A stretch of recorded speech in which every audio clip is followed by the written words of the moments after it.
Listo, ya estás lista. ¿Listo? Va a cerrar. ¿Listo? Acá. Listo. Bueno, buenos días a todos. Bienvenidos al colegio, el colegio de sus hijos. Yo soy Magali Barrera. Sí. Soy psicóloga clínica, tengo una maestría en neurociencias de la Universidad Nacional. Actualmente trabajo apoyando al colegio en todo el tema de neuropsicología. Soy docente universitaria en la Facultad de Medicina de la Universidad del Bosque y hago investigación como de hobby, pero también es parte de mi disciplina. Y quería entonces, me pidieron los papás y me parece muy interesante la charla que voy a dar hoy, que es inteligencia. Y me gustaría preguntarles a ustedes, ¿qué es inteligencia? ¿Ustedes qué entienden por este concepto? Cualquier papá que levante la mano, que quiera opinar. ¿Qué ocurre? O sea, dicen, no, esto es muy complicado, esto es muy abstracto.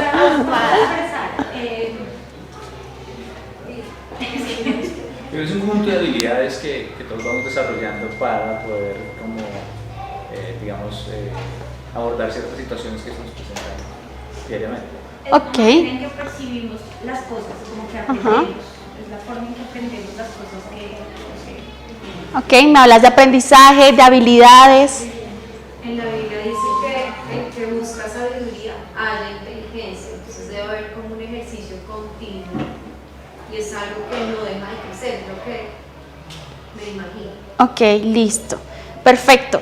¿Qué otros seres de la naturaleza podríamos pensar o creer que son inteligentes?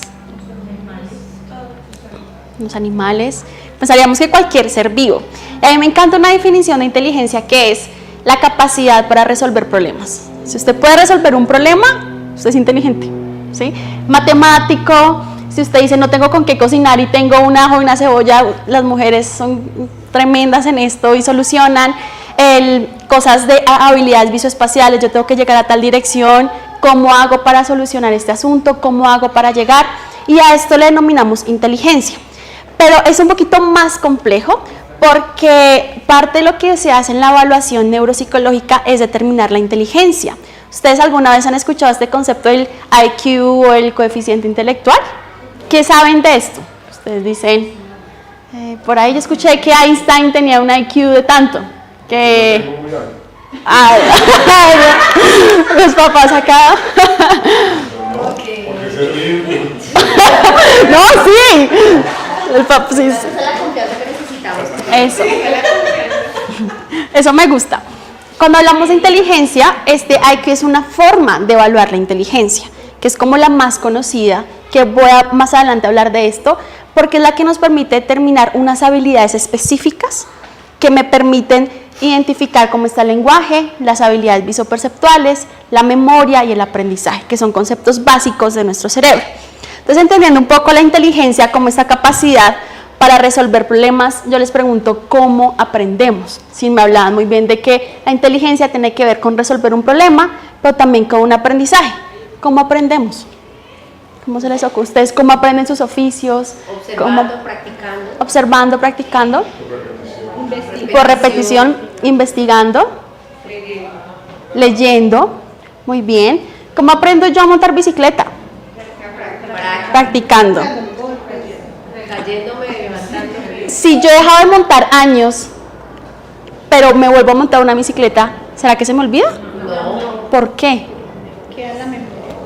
Que la memoria, pero si usted dice de habilidad, pero si yo les digo que vieron en cálculo 1 en la universidad, primer semestre, Ponte la derivada la ecuación y igual a, porque esta habilidad es más difícil que la bicicleta. ¿A ustedes qué se les ocurre? Tiene que ver con algo de la supervivencia, es decir, los seres humanos aprendemos, o sea, nos queda mal que tiene que ver con la supervivencia o con protegernos como tal, que cosas que, digamos, aprendemos para determinadas situaciones que no son relevantes en nuestra vida. Ok, muy cierto. Cosas relevantes con respecto a la supervivencia tenemos que aprenderlos. Pero es importante aprender, o sea, hay gente que no sabe montar bici y vive, sobrevive. De pronto la memoria corporal, o sea, digamos, el cuerpo aprende diferentes movimientos que aprendió a lo largo de una experiencia que tuvo, digamos, la gente que danza, se memoriza el baile y se lo siguen aprendiendo y lo siguen recordando mucho tiempo, pues por la memoria corporal. Ok, me gusta eso, la memoria corporal. Yo creo que eso es un tema biológico. Es decir, en el cerebro se crean conexiones cuando uno está desarrollando ese tipo de habilidades a través de la experiencia, de todo lo que estamos hablando, de la experiencia, la práctica y todo eso que quedan ahí. Es un tema biológico. Muy bien, o sea, a mí me encanta el cerebro y estudio el cerebro y hay unos procesos cognitivos que tienen que ver con el aprendizaje, pero no me voy a entrar a definirlo porque son conceptos muy amplios, pero porque es más la dinámica para ustedes como papás. ¿Qué dice esta caricatura? ¿Y usted cómo hace para que el suyo lea? Leo. ¿Cierto? O sea, y me encanta porque los papás me dijeron, bueno, queremos que nuestros hijos desarrollen los dones y los talentos a través de las inteligencias múltiples, pero ustedes desarrollan esas habilidades o esos aprendizajes. O sea, el taller es para ustedes, no para que yo quiero saber mi hijo si va a ser músico, deportista, no, ustedes, ¿listo? Y uno de esos aprendizajes es el aprendizaje vicario, se llama así. Yo aprendo por modelos. Si yo veo haciendo algo, yo aprendo. Y es un aprendizaje muy instintivo que se da en las primeras etapas de la vida. Nosotros seguimos desarrollando este aprendizaje. Pero en las primeras etapas, ¿quiénes son los primeros modelos de aprendizaje en los niños? Los cuidadores, los papás, ya sea el abuelo, el tío, el cuidador. Si usted ve que el niño, si usted se rasca acá, el niño se rasca igual, porque estoy en mi modelo de aprendizaje biológico, mi cerebro está aprendiendo por modelos, ¿cierto? Pero también aprendo por instrucciones, ¿sí? Y puede que no esté mucho al caso, pero uno aprende a tener ansiedad, ¿sí? O sea, el miedo es bueno. ¿Y para qué es el miedo? Les pregunto yo. O sea, ¿uno por qué tiene miedo? Para alejarse del peligro. ¿Qué más? ¿El miedo es bueno o es malo? Aquí me hacen como... ¡ah! Entre las dos, saber manejar, porque es un mecanismo de defensa. Ajá, ok. Te ayuda a solucionar un problema. Te ayuda a solucionar un problema. Puede causar ansiedad. Pero los miedos también te pueden llegar a afectar. Ok. A llevarte a cambiar una acción o a retarte a algo. Perfecto, muy bien. Entonces, ¿por qué toco este tema? Primer aprendizaje que vamos a ver, vicario. Aprendo por modelos, ¿cierto? ¿Qué tiene que ver con esto? Si yo tengo una mamá o un papá ansioso, ay, cuidado, no, pero no te me caigas, ay, no, pero te dije que eso no. Y el chino ahí, ¿cierto? Ay, no, pero es que ves cómo tú eres de grosero con el hermanito, no, eso está mal. Entonces, mi lenguaje me está enseñando a tener miedo, aunque yo no estoy diciendo miedo. El miedo es una emoción buena, todas las emociones son buenas, todas, ¿sí? Lo que pasa son los extremos que usamos la emoción. El miedo es una emoción, todas las emociones sirven para algo, porque son innatas, están en nosotros y sirven para algo. Pero el miedo es una emoción que me dice peligro. Hay algo que realmente es peligroso, que está amenazando mi vida, ¿sí? Si yo veo un león, no en nuestros contextos, pero yo veo un león, instintivamente llego, ¿cierto? Como, ¿sí? O las alturas, uno dice, uno dice, sí, como que lindas las alturas, pero es algo biológico que me cuida y me preserva la vida. Ese es el miedo bueno, sí, pero el miedo malo es cuando hay estímulos que realmente no son peligrosos, ¿sí? Si yo, que se me caiga la mata, pues no es peligroso, digamos, para mí, puede que para el niño sí, pero si yo digo salir a la calle, no es peligroso, no es algo que realmente amenace mi vida, pero mi mensaje es cuidado, ¿no? Y en Colombia somos expertos, mire, guarda el celular, eso mire para todo lado, que es que eso están robando, eso en Bogotá, aquí no, acá en Chía no, pero en Bogotá, ¿cierto? En Bogotá sí roban, son mensajes ansiógenos y aprendo a tener miedo.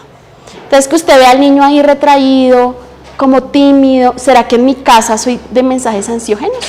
¿Sí? Porque aprendo a tener miedo aunque yo no lo sienta, ¿sí? Entonces esos son los primeros aprendizajes, tanto verbales como vicarios. Si yo veo que mi mamá es ansiosa, mi papá es súper atravesado, ¿qué le pasa? El chino va a estar igual, ¿sí? Y uno dice, ay, ¿pero por qué? Y uno dice, ¿pero por qué tan agresivo? No, pues miremos en casa, miremos cómo están siendo nuestros modelos de aprendizaje. Algo que les explicaba yo, esta se llama la memoria procedimental o los aprendizajes de ensayo y error, que tienen que ver con esta memoria semántica que es de los conocimientos, ¿cierto? Nosotros nos tenemos que aprender las tablas a veces por repetición, ¿sí? Como 2 por 1, 2, 2 por 2, 4, pero cuando la entiendes, tiene más sentido. Ah, claro, es que tengo que multiplicar tantas veces este número y me da este resultado. Entonces, la repetición es lo que me permite aprender la corporalidad, como decían muy bien, y aprender conocimientos. ¿Listo? Sigue, bienvenida. Entonces, miren que hemos visto un aprendizaje vicario, aprendizaje desde las emociones. Eso no se me distraigan. Ustedes dicen, ¿por qué mi hijo no se pone atención en clase? Y vamos a aprendizajes por ensayo y error. Y acá algo muy importante en ese tipo de aprendizajes y se llaman los refuerzos. ¿Sí? A veces me preguntan, ¿qué tanto yo puedo reforzar a mi hijo? Y esto no importa la edad. Reforzar es dar algo positivo por un comportamiento. Entonces, el niño tendió la cama. Mi refuerzo puede ser verbal. Muy bien, hijo, felicitaciones. Y el niño, ay, sí, ¿cierto? Nosotros adultos, muy bien, te ganaste el bono por tantas ventas. Sí. ¿Sí? Son diferentes las recompensas, pero funcionamos por reforzamientos positivos. Cuando queremos incrementar un buen comportamiento, lo refuerzo. Es como cosas muy básicas, pero nos funcionan, ya sea verbal, por un incentivo. Pero nuestros hijos van creciendo y los incentivos van cambiando.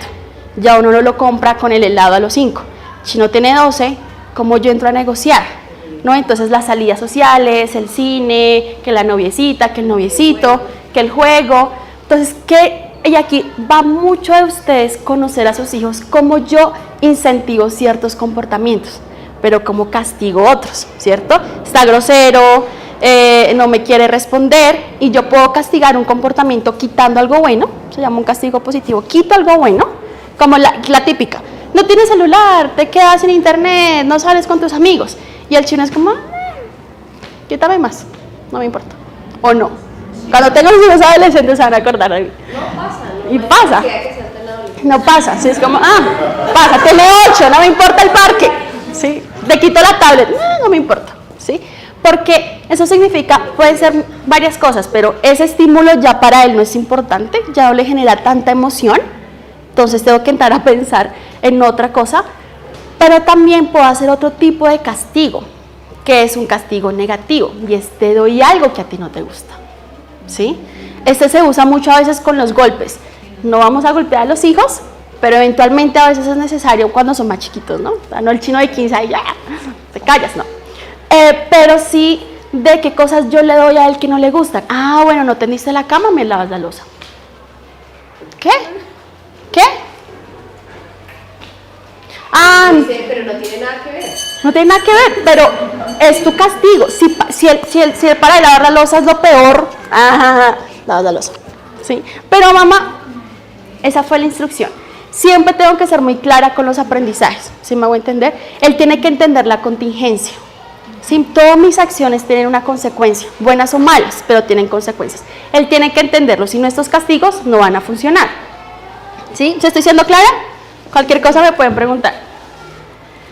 Y esa es la que yo les decía, de que si queremos que nuestros hijos vayan a Harvard, pues toca que estudien y repasen mucho más. Pero acá hay algo, y es que uno dice, ¿será que los zurdos son más inteligentes? ¿Será que los diestros son más inteligentes? ¿No han escuchado eso? Sí. ¿Quién aquí es zurdo? Mi hija. Bien, somos dos. Yo soy zurdo también, tu hija. Listo. ¿Qué tanto han escuchado eso? ¿Que los zurdos son más inteligentes? Eso es falta de disciplina. Eso es falta de no tiene que ser diestro. Es un decir, ¿no? Como un dicho popular, pero... Es un dicho popular. Y aquí lo vamos a desmentir, y es un mito. Aquí vemos los dos hemisferios. Y si ustedes no sabían, el que es diestro, en nuestras vías corticales, en el tronco encefálico, todas nuestras vías se interconectan o se entrecruzan 20-80. Entonces, si yo soy diestro, mi hemisferio dominante va a ser el izquierdo. Voy a tener un porcentaje del 20% en el derecho, y si soy zurdo, va a ser en el derecho, ¿sí? ¿Por qué es importante esta lateralización de los hemisferios? Porque tiene unas funciones específicas. No es que yo funciono solo con un hemisferio y me pueden quitar el otro y no. Hay muchos pacientes que funcionan, pero esto se interconecta, pero una mayor dominancia.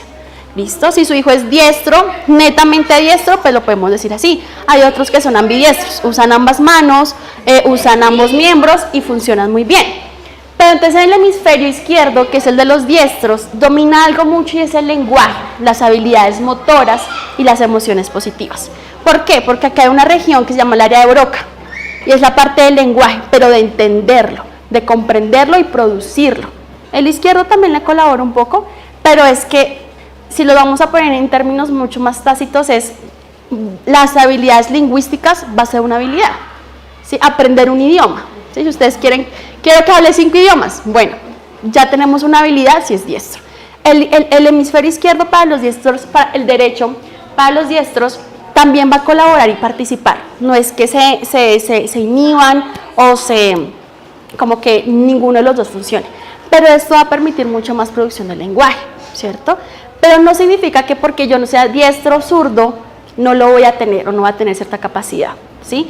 Por eso es tan importante el entrenamiento y el aprendizaje. Una cosa es algo innato, que ya viene en mi biología, y otra cosa es que yo lo puedo potenciar. Y en los zurdos, el hemisferio derecho, está la memoria espacial. A mí no me pasa, yo soy pésima con la derecha y la izquierda, tengo ya 20 y tantos años y las confundo. Es terrible, cuando estoy manejando es como derecha, izquierda, pero... Eso es, yo tengo la otra derecha, y por eso era súper desubicada. Y yo creo porque antes no sentaban, o sea, camine. Exacto. Supuestamente somos más hábiles para las habilidades espaciales, a mí me cuesta un montón, pero digamos que espacialmente se orientan más. Pero es la persona que dice, listo, ¿dónde tienes el libro? Yo sé que está en la parte inferior de mi cama, debajo de la casa, ahí está el libro, pero explícame, no, espacialmente él lo tiene. Pues cuando usted estudia, que es muchas estrategias, yo lo pinté con amarillo, no me acuerdo qué decía, pero yo lo pinté con amarillo, o sea, espacialmente se ubican mucho más fácil. La orientación, el lenguaje, más que todo en la prosodia, y el procesamiento emocional negativo, ¿sí? ¿Qué quiere decir esto? Y eso mucho más perceptivos a las emociones, digamos, como la ira, el enojo. El hemisferio izquierdo es el que te dice calmación, ¿sí? Fresco, alegría, ¿listo? Entonces miren estas dinámicas y simplemente lo traigo, lo menciono para que no seamos con estos sesgos de es que zurdo es más inteligente, es que diestro es más inteligente. No, hay unas habilidades que van a estar predominando, pero no son netamente excluyentes, ¿listo? Listo. Muy bien. Y aunque ahí no se ve, y simplemente lo traía, es otro tipo de inteligencia, es el coeficiente intelectual o el IQ. Y esto es muy viejo, pero aún lo seguimos usando en el mundo. ¿Sí? Entonces es el coeficiente intelectual que nos habló Wechsler, que mide 4 habilidades, las habilidades del lenguaje. Y desde chiquitos lo vemos, cuando me piden, Magali, ¿será que puedes evaluar al niño en la parte cognitiva? Miro el lenguaje. Desde la producción lingüística, desde la producción del habla, desde los sonidos, morfemas, fonemas, armar palabras, darle sentido a lo que estoy leyendo y producir lenguaje. A veces creemos que el lenguaje es algo muy sencillo y no. Realmente el humano, desde nuestra parte más evolutiva, el lenguaje nos permitió, digamos, desarrollarnos a otras especies, ¿sí? Entonces el lenguaje es algo que nos permite comunicarnos y generar mayor conocimiento, ¿sí? Entonces, adquirir un segundo idioma no es tan fácil, ¿sí? Y lo mencionaba aquí, tengo un caso de un niño que ya lo evalué y la mamá me comentó que va súper bien. Ellos se mudaron de Reino Unido aquí a Colombia, él tiene 7 añitos, y el tema del lenguaje fue, difícil. Y encontramos que tenía una dislexia, una dificultad para entender los sonidos y formar palabras. ¿Listo? Ya está trabajando, y no netamente porque sea bilingüe, es porque a nivel morfológico en su cerebro, comprender estos sonidos, y más cuando se mezclaba en casa inglés, español, llegaba una nueva cultura, aquí el Zion es bien exigente, digamos, a nivel académico, me parece muy bueno, genera un conflicto a nivel cognitivo, ¿listo? Por eso es tan importante evaluar estas partes cognitivas y el lenguaje, que vemos que haya un buen vocabulario. Si su niño tiene 5 años y le cuesta crear frases mucho más completas y con sentido, párele bolas, ¿sí? Que tenga 3 y dice solo mamá, papá y agua, no, párele bolas, ¿sí? A los 7 es normal que vayan produciendo lenguaje, que confundan la B con la D, que el palito, que se coman palabras, es normal, pero que no haya una producción de lenguaje o que todo sea por señas, tráeme, muéstrame, hay un retraso en el lenguaje. Entonces son las primeras señales que ustedes ven, ¿sí? Otra de las habilidades son las habilidades visoperceptuales, el razonamiento lógico verbal, donde están ubicadas las cosas espacialmente, en donde en el espacio que todo tenga sentido. Si yo te muestro un perro, tú no me vas a decir carro, no, es un perro, ¿sí? Que si yo le muestro una pelota no me va a decir, eso es un avión, ¿sí? Y si eso pasa, hay una disociación entre el aprendizaje y entre lo que estoy viendo. Por eso es súper importante que a nivel perceptual ustedes estén pilos con sus hijos. ¿Escucha bien? ¿Ve bien? A nivel visoperceptual hay una buena cognición, que si ustedes le entregan algo se le cae, ¿no? La parte motora, la parte de la fuerza es muy importante en el neurodesarrollo, ¿listo? Y a lo largo de la vida. Una pregunta, digamos, mi hija tiene que se le cae, bueno, y yo soy así, todo se me cae, todo lo riego, todo, o sea, lo aprendió por ejemplo, no, pero eso, alguna vez un médico o un terapeuta me decía que sí, algunos de los papás eran así, yo soy así, mire, o sea, pero no, entonces me decía que eso era, sí, como heredado, como que podía, y hay manera de manejar eso o ya es una condición. Ah, no, súper. Uno puede identificar los errores y trabajarlos. ¿Cuál es la ventaja del cerebro? Que es muy plástico. El cerebro no es un órgano, el cerebro es un músculo. ¿Sí? Entonces, si yo voy al gimnasio, saco musculito. Pero si no voy, me vuelvo toda flácida, toda flaca. Entonces, al ser un músculo y las conexiones interneuronales o las neuronas se conectan por diferentes neurotransmisores, pero la práctica hace que esta conexión sináptica se fortalezca. Si yo dejo de leer, si yo dejo de practicar, esta conexión se pierde. Biológicamente se va a perder porque el cerebro va a decir, ¿para qué vamos a gastar energía, glucosa, generando una conexión si no la vas a usar? Entonces, si hay esta dificultad, la identifico para potenciarla. Entonces, con terapia física, estando viendo la parte motor, porque puede tener una distonía que es que pérdida de la fuerza a nivel motor y puede ser una causa de que todo se le caiga y no por distracción o en una inhabilidad motora. ¿Listo? ¿Podría ser distracción también? Sí, claro. Puede ser distracción o puede ser simplemente que no coge las cosas con fuerza. Hay que enseñarle como agárrala bien. O puede ser un tema mucho más motor y me refiero más muscular, que hay que también estar presente eso, ¿no? Verla a los niños medio desgonzados, ver a los niños como roperos, ¿no? No es como, es que le falta actitud, ¿no? ¿Cuál actitud? O sea, llévelo al médico, ¿sí? O sea, no está derecho, no está erguido, muscularmente, ¿qué está pasando? ¿Listo? A partir de los 6, 7 años, vemos algo que se llama la memoria de trabajo. Y eso es importante porque muchas de las quejas hoy en día son déficit de atención. ¿Sí? Es que el niño no presta atención, es que el niño se distrae en clase. Hay que tener en cuenta algo y es la posmodernidad, pero el tiempo, digamos, atencional de un preescolar, pongámosle de 3 a 5 años, focus concentrado, 10-15 minutos. Y eso es mucho. Y eso es mucho. ¿Sí? Del resto está mariposeando. Entonces, pero quédate quieto. No, su cerebro le dice, yo máximo aguanto 10. Y ustedes aquí ya están con media hora, ya están todos... ¿Va a acabar? ¿Sí? O sea, el cerebro no da. Entonces, entendamos los tiempos de atención de los niños. 7, 8 años, 20, 25 minutos. Pausa. Pausa. No, el chico ya está empezando a farolear y a buscar el libro y el colorcito. Déjenlos. Déjenlos porque es importante estos tiempos de dispersión del cerebro para volver a reaprender. Eso no significa que sea desjuiciado, que sea un distraído, no. Tiene tiempos. Y el adulto máximo 45 minutos, focus. Hay que darle un tiempo de descanso y se vuelve a conectar. ¿Listo?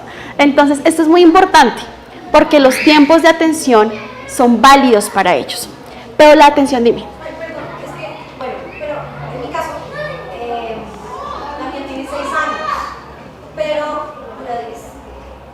O sea, lo que me dice Sí. es que dura 10 y ya ella necesita pararse, colorear, correr, saltar, brincar. Igual se siente y vuelve a hacer, pero ya le dura 10, 15 minutos, ella no dura más. Digamos que lo que te digo puede ser normal si cuando tiene los tiempos de descanso ya se distrae mariposa de 5 minutos y la vuelvo y la pongo a hacer la tarea y vuelve y se concentra, está bien.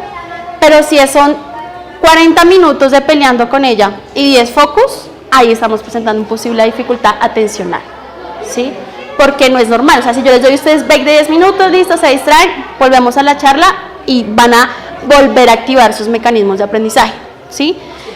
¿A qué le llamamos un déficit de atención? Y ya es un trastorno del neurodesarrollo, ¿sí? Se llama trastorno por déficit de atención con o sin hiperactividad o impulsividad, ¿sí?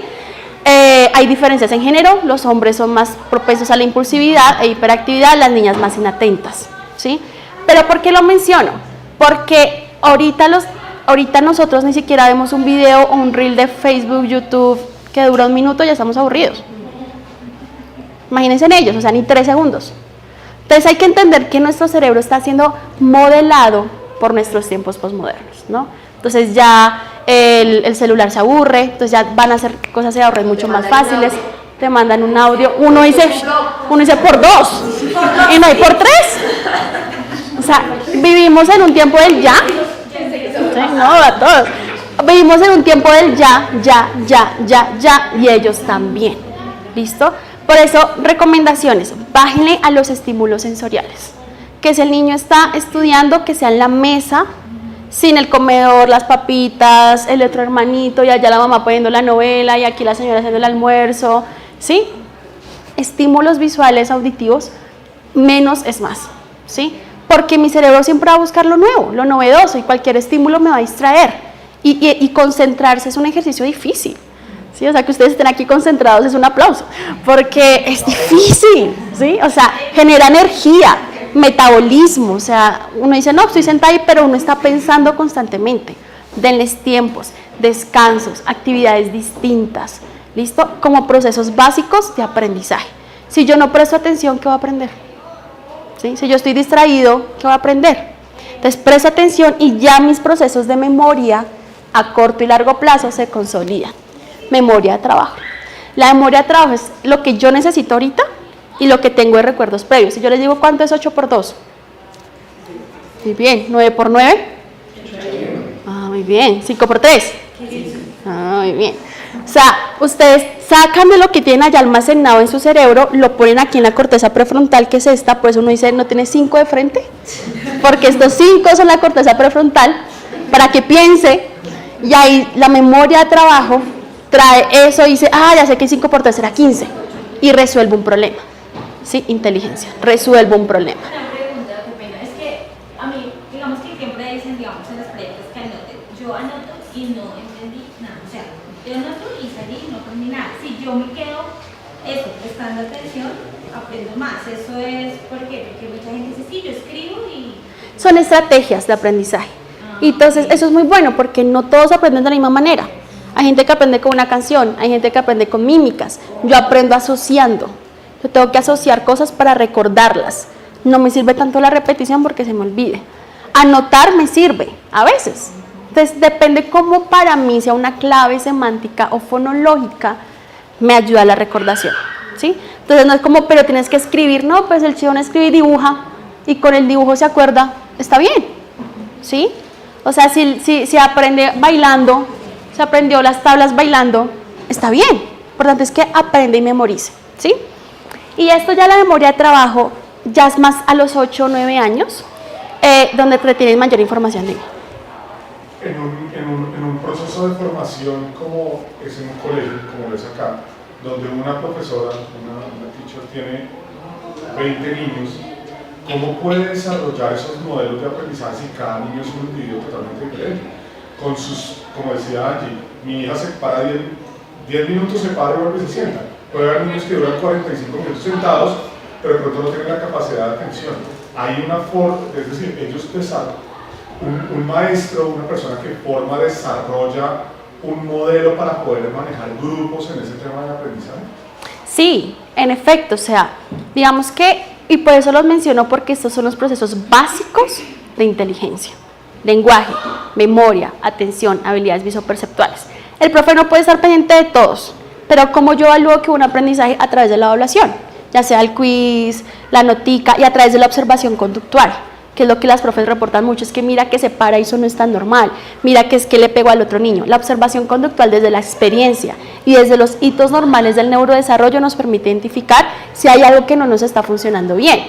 Que lo que te digo, puede que 45 minutos esté sentado y le fue pésimo en la evaluación, ahí yo tengo que identificar, ¿es un proceso atencional o es un proceso de aprendizaje, un proceso de memorización?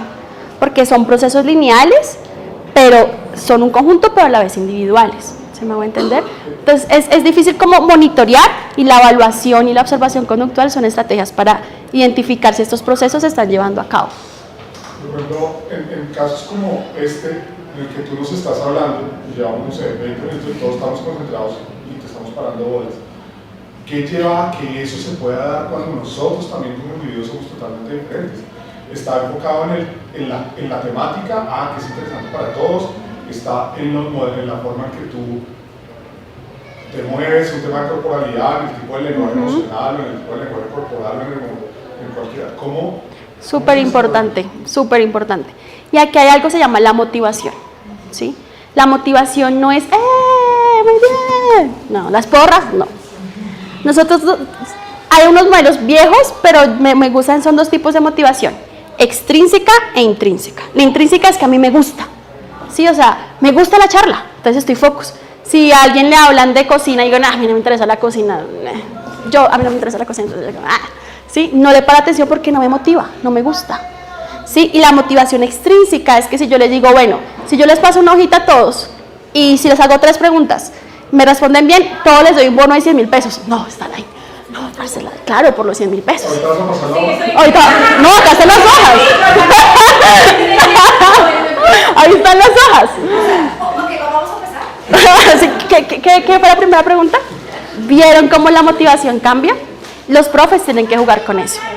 Obviamente porque enseñar matemáticas no es fácil, porque no hay y algo muy importante, no hay una emoción detrás de. ¿Usted cómo aprende un miedo?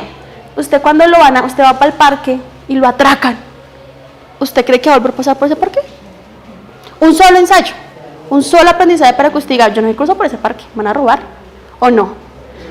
Pero si uno dice, voy a pasar todos los días, dice, no, mi ciela, o sea, no te cruces todos los días porque te pueden robar. Pero ¿por qué con las matemáticas nos toca dele? Porque no hay un aprendizaje asociativo por una emoción. ¿Sí? O sea, ¿qué emocionante tienen las matemáticas? Ninguna. Pero si mi profe me enseña que con esto yo voy a cambiar el mundo, que va a ser Einstein, que es ya con la fórmula matemática del binomio cuadrado perfecto, va a ser el mejor ingeniero, y yo quiero ser ingeniero, pues pucha, me pongo focus. La motivación y la emoción son súper importantes para que un niño decida prestar o no atención. Y las temáticas, en efecto. Les digo, ¿ustedes recuerdan la primera clase de la universidad? Por ahí la primera profesora, si les pareció simpático, al compañerito del salón. Pero la temática, tengo que repasar. Porque, volviendo al principio, es como decían, vamos a empezar. ¿Sí? Es que tú hablabas de la zanahoria y del garrote. Okay. Y cuando estás hablando ahorita de la emoción y de la motivación, estamos hablando básicamente de la zanahoria. Entonces, sí. La pregunta es, no solo en los niños, sino en general, en el manejo de un grupo, en un equipo de alto desempeño, ¿es mejor la zanahoria o es mejor el garrote? ¿Tú qué prefieres? Claro, el tema es desde la persona que lidera el equipo. No tanto desde obviamente para mí, a mí me mueve más que me den. Bueno, claro, me pueden dar así. Sí, pero desde el punto del liderazgo, que puede ser un profesor o puede ser uno como líder de un equipo de trabajo, como papá, inclusive el sacerdote del hogar, como sea, ¿sí? ¿Qué es mejor? Recordemos que si queremos incrementar una conducta, reforzamos o damos zanahoria. Si yo quiero que mi equipo venda más, les doy algo que a ellos les guste. Un bono, una felicitación, un buen feedback, que vivir bajo el miedo de la pérdida. No es que si yo no vendo voy a perder el bono y con eso yo he completado la pensión del chino. Y tengo un equipo ansioso, ¿sí? Y no un equipo motivado. Porque la motivación va mucho con la recompensa, ¿sí? Así sea intrínseca o extrínseca, ¿sí? Entonces si yo vivo bajo el miedo de la pérdida, no es tan funcional, más que la motivación por la ganancia de algo. ¿Sí me va a entender? Una pregunta, digamos a mi hija, yo a veces le digo, hija, yo no tengo que premiarte, que te vaya bien en el estudio, porque esa es como tu obligación, o sea, pero bueno, siempre la que no pero digamos que en ese caso, o sea, es tu obligación, ¿tendría que premiarla o...? No siempre, porque los comportamientos no siempre se pueden premiar, ¿sí? O sea, no porque tengas toda la cama todos los días, no, es para que quiero que adquiera un hábito. Mamá, ya tendí la cama. Bueno. Pero, y mi premio, no, ya, qué excelente, qué mejor motivación. O sea, eso uno le da una rabia cuando los papás no le dicen eso, ¿no? Pero es como que aprendo que no siempre voy a ser reforzado. Y esto es súper importante, que aprendan a frustrarse. Porque es que nosotros como adultos nos frustramos. Cuando no nos sale la venta, no nos dan el trabajo, tenemos una pérdida. Tienen que aprender a frustrarse, ¿sí? Y como me frustro, no siempre va a haber recompensa. ante tu buen comportamiento, pero ya lo aprendiste, ya sabes que puede ser reforzado, hay que mantenerlo, pero no siempre se puede recompensar, porque la frustración, entonces llego a la universidad, me acostumbré a que en el ensayo a sacar 5 y en mi primer parcial 2.5, no, si lo peor, esa no es mi carrera, no, pasa y la vida es de frustraciones, o no que vivo más frustrado. Listo, ya, Dios mío, no tengo casi tiempo. Inteligencias múltiples.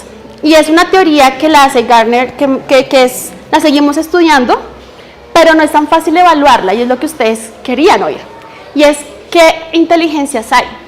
Y hay varias, tenemos la verbal, que ya las dije, que son niños que pueden escribir muy bien y hacer cuentos, otros que uno dice, no, este chino le ponga a escribir, no sé, el himno nacional y ya se embolata. Lógico, matemática, ingenieros, matemáticos, se les va muy bien estas habilidades. Naturalista y más para los biólogos, los científicos, el poder entender cómo funcionan las cosas, la naturaleza. La inteligencia emocional o interpersonal, que es, digamos que aquí estaríamos los psicólogos, que entender la emoción del otro, la empatía, venga, por qué, que la niña le dice al amiguito, pues ¿por qué estás triste? Y el otro chico ya jugando, ¿qué le importa? Y la niña ahí, pero ¿por qué estás triste? Entonces uno ya empieza a ver que hay una diferenciación en la emoción.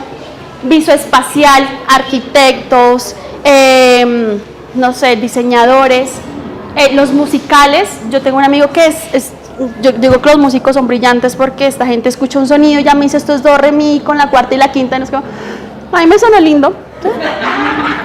Son brillantes. La corporalidad, los que bailan, danzan, no, yo tampoco soy de esas. Y la parte intrapersonal, no solo entenderme a mí, sino al otro.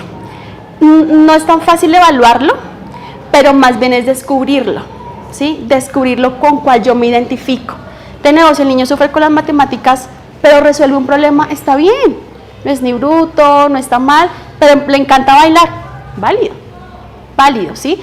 Porque a la hora de la verdad nosotros necesitamos adultos funcionales, ¿sí? Que se sepan desenvolver en la vida, que puedan hacer algo con sus dones y sus talentos para que puedan generar una acción, ¿sí? No que se sepan toda la álgebra de Baldor. Y les pregunto yo, entonces, ¿qué son los dones? Yo anoche estaba en esta discusión, yo preguntando, bueno, ¿qué son los dones? ¿Ustedes qué creen que son los dones? Para lo que somos buenos. Sí. Que se nos da como de manera innata. Se nos da de manera innata, son un regalo. Ok. Y esto digamos que lo escuchamos mucho del medio secular, pero digamos que como cristianos sabemos que los dones son un regalo de Dios. Digamos que esos dones naturales los conocemos entonces como esos regalos y en el mundo los conocemos como talentos, ¿sí? Como habilidades para desarrollar algo en el que yo soy buena de manera innata, ¿cierto? Y me encanta el versículo de 1 Corintios 12:4, aprovechamos que somos cristianos y podemos meter Biblia, y es que hay unos dones naturales que Dios nos da, pero unos dones espirituales que ya son dados por el Espíritu Santo. Y no me voy a detener en esto, sino para lograrlos diferenciar, ¿listo? Y hay algo que me gusta de 1 Corintios 12:5 que dice, hay distintas formas de servir, pero todos servimos al mismo Dios. Que usted sea bueno para barrer, cantar, no significa que yo sea mejor o menos, servimos al mismo Dios, desde nuestros dones y desde nuestros talentos. Y eso me parece impresionante. Y simplemente para mencionarlos, esos son los dones espirituales que nos regala el Espíritu Santo. Es muy chistoso porque la Biblia dice, de a uno. Y yo, no, porque tan mí, chico, Dios, dame más. Entonces tenemos los de palabra, que son los de consejo y sabiduría, que usted siempre va al amigo para que le dé el consejo, la abuelita que se vuelve sabia, pero hay otros dones de fe, milagros, sanidad, pero esto los da el Espíritu Santo. Ya quisiera yo decirles, bueno, listo, aquí que todos hagan milagros, no. Y voy a algo y son los talentos, y es la forma en cómo hago uso de los dones que Dios me da. Entonces los talentos son esas habilidades, el don es lo que Dios me da de manera innata, que puede ser el canto, ¿sí? Y el talento también, como el mundo lo conoce, son esas habilidades que es el uso de mi habilidad, ¿listo? Y ahí está, escribir, cantar, los deportes. ¿Y cómo desarrollamos los talentos? Perdón, es que uno como papá se frustra, digámoslo así, porque obviamente, como te decía, hay 20 niños o hay un montón de niños y lo que tú dices, hay niños que son buenos para esto, hay niños que si son buenos para esto no son tan buenos para esto. pero en mi colegio a todos los miden por igual, si me voy a entender, o sea, es decir, la calificación o la medida debe ser toda por igual. Pues claro, si este sabe, digamos que yo me acuerdo que en la universidad a mi esposo le decían, pero es que si estas 3 personas pudieron hacer el examen, usted también. Pero a lo que voy es que si tú dices que están estos pensamientos, ¿por qué en mi colegio los miden todos por igual? ¿Sí? O como uno se frustra, porque pues uno dice, uno sabe los dones que tiene su hijo o para qué es bueno, y habrá cosas para las que no. No, súper válida la pregunta, pero necesitamos medir, ¿sí? Porque sin la medición yo cómo sé que algo funciona. Por ejemplo, cuando les mencioné el primer IQ, nosotros medimos estas habilidades, inteligencia, memoria, y nos da una curva de normalidad. Si el niño está en una puntuación normal, y eso se llama estandarización, y es que yo he evaluado a niños, 100, 500 niños, más o menos de la misma edad, sin ninguna alteración neurológica, me da un promedio de tanto. Entonces, mi hijo, ¿será que tiene la misma puntuación del promedio? Sí. Entonces yo puedo decir, está normal, hay una deficiencia cognitiva. Por eso es tan importante la medición de estas cosas, porque se nos vuelve muy subjetivo, para poder decir, te falta estabilidad, porque lo normal de un niño de 5 años es que apenas a leer y escribir y tú no lo has adquirido, digamos, ¿no? Es más o menos a los 8. Entonces, porque yo les decía, comparo bajo la norma de una población general, pero también desde un gol estándar, lo llamamos así, pero también desde los hitos del neurodesarrollo, a tu edad que deberías lograr a nivel de cognitivo. Y si la profe lo evalúa y ve que está por debajo, es un signo de alarma. Que de pronto tenga que desarrollarlo más, sí, que al otro que se le da más fácil, no sé, el inglés y la matemática. Y a mi hijo le encanta el dibujo, pero la matemática no, listo. Voy a trabajarlo porque tiene la habilidad, tengo que desarrollarla. De pronto no se le da tan fácil como al otro, pero tiene la capacidad intelectual para. Y les decía esto de la capacidad intelectual, es porque todos los niños deben tener la misma capacidad intelectual. Cuando un niño no cumple los hitos del IQ, hablamos de posibles retrasos cognitivos o retrasos mentales, como realmente déficit intelectual se llama ahorita, pero es el retraso. La valoración cuando se hace de una nota, voy a la charla que tuvimos antes, donde la persona hablaba, cuando la persona que nos estaba dando la charla nos decía que el dinero no debe ser un fin, sino un medio, y el tema cuando la calificación se vuelve es un fin, es venga, yo necesito pasar, pierde un poco, se distorsiona un poco lo que estabas diciendo tú ahorita, ¿no? Sí. Entonces, lo que dice Andy es súper relevante. Es decir, tiene que haber un tema de criterios más allá de una nota para la evaluación de, no solo de niños, de adolescentes. Por supuesto, o sea, yo creo que estamos en una era donde la educación tiene que cambiar, sí o sí. O sea, ya uno no aguanta un tiempo en un aula, ya los métodos de aprendizaje tienen que cambiar por nuestro medio está siendo bombardeado, pero también nosotros como adultos, o sea, a quién no le costó volver a la oficina cuando en home office funcionaba, ¿sí? Pero nos volvemos estrictos con cosas. Evaluar es importante porque permite identificar si algo está bien o mal, ¿sí? Dentro de una norma. ¿Y cuál es nuestra norma? Neurodesarrollo, ¿sí?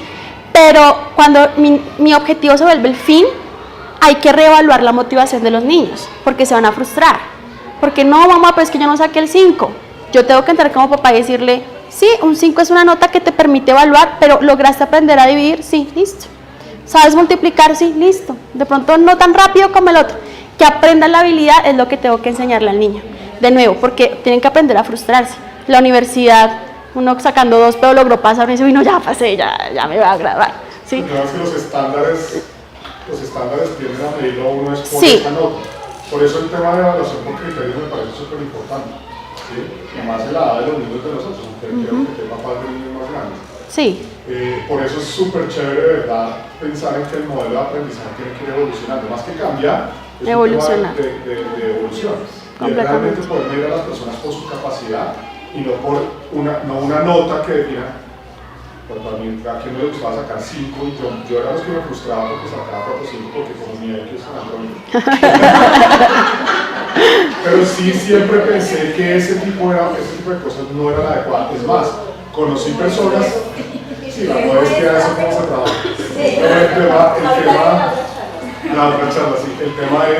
El tema es que conozco personas que fueron compañeros míos que eran muy buenos en la nota y que hoy en día son profesionales frustrados o que realmente no, esas personas que me decían, es que va a ser y no lo es. Y de pronto el que no lo era tenía unas habilidades como como de emprendimiento, como de no sé qué, y son los duros. Por eso la evolución en el modelo de aprendizaje y calificación es súper importante. Exacto. Y el refuerzo que hay en la nota. ¿Sí? Porque si yo no eres el mejor hijo, sacaste 5, como tú no hay nadie. Aprende a que como yo no hay nadie. Recuerden que los niños son muy literales hasta los 7, 8 años. Y yo me saqué el 4 y mi papá no me felicitó igual. Es como, bueno, hijo, para la próxima. ¿Listo? Bueno, ahí vas. Mi corporalidad cambió, mi lenguaje cambió y estoy diciendo, estoy frustrado y tengo 1 minuto para finalizar. ¿Listo? ¡No me frustro! Y ya para finalizar, ¿cómo desarrollar los talentos? Acá evaluamos esa parte cognitiva, pero en casa ustedes pueden desarrollar los talentos de sus hijos. ¿Listo? Pero lo primero para desarrollarlos es descúbralo. Descubra el talento, ¿sí? Si en verdad usted pone al niño al deporte y no le gusta, ahí no es. Si usted, hay papás que lo meten en natación, música, en cuánta escuela hay. Y el chino es como, mamá, ¿en serio? Ahí no es. ¿Sí? Lo que a él le gusta. Me encanta esta definición que es un amigo, él es, se llama Sergio Castro, es artista visual y es lo que les digo, este man es brillante. Y él me decía, si te llama la atención y no sabes por qué, simplemente es una actividad que disfrutas hacer y que no te requiere esfuerzo, ahí es. ¿Sí? Que si usted ve que el niño ama colorear, ay, pero ¿por qué te pierdes el tiempo coloreando? Ve a la clase de baile. ¿Por qué perder el tiempo en algo que a él le gusta y disfruta hacer? Los niños, creo que la mayoría ama jugar fútbol. Ay, no, pero es que usted no va a ser Messi. Pues sí, estamos en Colombia, no. Pero si le gusta, ¿por qué frustrarlo? ¿Sí? Déjelo en su escuela de fútbol, si quiere seguir jugando fútbol, hágalo. Es una inteligencia, es la corporalidad. Aprende normas, aprende a tolerar la frustración, aprende a respetar al otro, aprende una habilidad, más que meterlo a 5 horas de música donde el chino no lleva ahí con la guitarra 1 y ya los demás han avanzado. ¿Listo? Pero eso también es para ustedes. ¿Cuáles son sus talentos? ¿Sí? ¿Qué es lo que a usted innatamente le gusta hacer? Cocinar, pintar, coser. No me digan que nada, ¿no? Uno tiene algo que hacer, su trabajo incluso. Practíquenlo. El aprendizaje procedimental, tengo que practicarlo. Si quiero ser muy bueno en un oficio, tengo que practicarlo, ¿cierto? Los deportistas, gente brillante, los músicos, o sea, la gente que tiene que estar mejorando su disciplina es lo que lo permite. ¿Listo? Y por último, aceptemos críticas. Esa es mucha tolerancia a la frustración. Usted le puede decir, hijo, te faltó, pero mamá, no. Si yo quiero que mi hijo sea bueno, no solo de hobby, critíquelo de manera constructiva. Porque si no, pues no va a mejorar y creer que pintar, no, listo, ya aprendiste, mejora el dibujo. ¿Cómo te puedo yo ayudar para que potencialices? ¿Listo? De nuevo, no lo meta a 5 escuelas. Si le gusta uno, déjelo ahí. ¿Listo? Y por último, taller práctico, pero sé que no alcanzamos por tiempo. Pero yo quería que ustedes identificaran sus habilidades o sus inteligencias. Ustedes como papás. Recuerden la caricatura 1. Si usted lo hace, su hijo lo va a hacer. ¿Cómo le va a pedir a su hijo que sea el mejor músico si usted no tiene una disciplina? ¿Sí? Si usted no lee, no hace un deporte, no practica un instrumento. ¿Sí? Algo que me encanta de las inteligencias múltiples es que dejemos de creer que solo somos buenos para una sola cosa. No. O sea, si yo quiero ser buena, puedo ser muy buena jugando fútbol. Puedo ser buena cocinando. Puedo ser buena porque lo puedo hacer. Dejemos de creer que no somos buenos para más cosas que nuestro oficio laboral. ¿Sí? O sea, si lo queremos, lo proponemos, lo hacemos. Entonces, ¿cuál es su habilidad o su inteligencia, papá? ¿Cuál es su talento? Descúbralo. ¿Sí? Descúbralo. Si su talento es, no sé, silbar, bueno, descúbralo y hágalo, pero disfrútelo. Sea ejemplo a sus hijos y desarrolle los talentos y los dones de sus hijos. ¿Listo? La idea era hacerlo en una hojita y un papel, pero pues no nos alcanza el tiempo. Por último, pregúntele a su hijo qué le gusta hacer. No lo que usted quiere que sea. Es que yo quiero que sea músico en la iglesia. Si él no quiere, no. ¿Sí? Sí, pero si él quiere intentar con el fútbol, pues hágale. ¿Sí? Pero ¿qué le gusta hacer a él? ¿Sí? Y por último, piensa en las herramientas que tu hijo necesita. O sea, no hay nada más frustrante que usted quiera ser músico y no tenga el instrumento. ¿Sí? Que usted quiera ser futbolista y no me paguen la escuela de fútbol. Creo que aquí muchos pueden apoyar económicamente los sueños de sus hijos. Háganlo. ¿Sí? O sea, yo no hubiera querido hacer muchas cosas más con la capacidad adquisitiva que sus papás, posiblemente ustedes, si piensan en sus papás, dijeron, no, mi papá me hubiera dado, yo hubiese sido la investigadora en Boston, ¿sí? Pero quiero que piensen en ellos, no en sus necesidades que se las quieran transmitir a ellos, no. En lo que ellos quieren y necesitan, y ustedes como papás los pueden apoyar. ¿Listo? Eso es todo. A mí verlos. Gracias. Listo. Soy repiqui con el tiempo, entonces, ¿listo? Creo que la logramos. ¿Listo? Listo, papás, descansen.